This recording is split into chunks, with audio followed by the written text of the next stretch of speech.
Nika Nikoubin, C370049. Your Honor, Alanna Bondy on behalf of Nika Nikoubin, who's present on Blue Jeans. She's currently on house arrest in Texas. Okay, so regarding this issue, first of all, you brought up house arrest. So we did get an email from our house arrest eligibility coordinator that she has not reported house arrest be placed on electronic monitoring. Is she doing that through a different? She may be doing it through a different company. I know that she's discussed that she has been reporting to somebody. So if it's not through this court, I suspect it's something else. So who's monitoring that? I am not sure of the exact person. Nika, do you know who you report to for monitoring? I have a phone number I call to. It's the direct company. Direct company?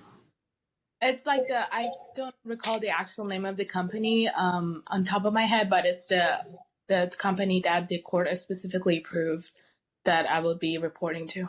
And Your Honor, it may be out of Texas. I know that the Henderson Justice Court, when the case was over there, was receiving reports from them. Okay, so I will need something. I can set it aside after we do the arraignment, but I just need something for the district court to see that she is complying with that previous order of Henderson. If they had approved it, I'm fine with continuing to approve it. I just need something for my files to show that she's being monitored. I'll make sure I get it to you. Okay, of course. And then we are on for initial arraignment. Are we proceeding with it? Is this going to be a guilty or not guilty plea? Your Honor, this is a not guilty plea. Ms. Nikoubin has received a copy of the indictment. I believe an amended indictment was filed, although the charges appear to be the same, so I'll make sure she gets a copy of that as well. Okay. I am reserving 21 days to file a writ of habeas corpus, and I did want to put on the records for trial setting that I do have an expert that is not available until the summer. I'm not sure what the summer. Our ordinary course is May, so is that close enough? Is that summer yet, or what? Are you saying July maybe? After July. Okay. We could do our next stack, which would be in July, if that's okay with the state. That's fine with the state. Okay. Let's proceed with arraignment then. Ms. Nikoubin, did you get a chance to review the indictment filed on 12/9/2022 in this case, charging you with attempt murder with use of a deadly weapon because of certain actual or perceived characteristics of a person, and battery with use of a deadly weapon because of certain or actual perceived characteristics of a person? Yes. Do you waive a formal reading of that charge, meaning you don't need me to read it out loud to you in court today? Yes, I've read it. Okay, got it. How do you plead to those two? So those would be a total of 3 charges, 1 count of attempt murder and 2 counts of the battery with deadly weapon. How do you plead to those 3 charges?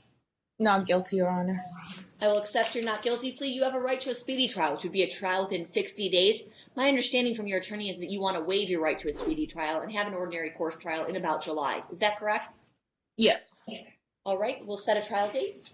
How about July 31st? Okay, and then the calendar call of July 24th, both will be at 9:30.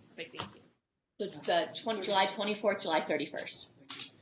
All right, so I'm going to order reciprocal discovery and reciprocal discovery pursuant to statute. Additionally, I'm going to allow you 21 days from the filing of all the transcripts or any filing of any writs. I didn't see if the transcript was prepared yet. Your Honor, it was prepared, but I do have one minor issue with respect to the timeline for filing of the writ. I do believe I can have it prepared within 21 days. However, there was reference in the grand jury transcripts to a phone download that was done on my client's phone that one of the detectives testified about, and I'd never received that discovery. I believe I am entitled to it to review if there was any exculpatory evidence that was in the constructive possession of the state that was not presented to the grand jury. Mr. Rahman, who is the lead prosecutor on this case, I believe said he had not seen it before, but it was testified to at the grand jury proceedings. So I do believe I'm entitled to that before having to file the writ.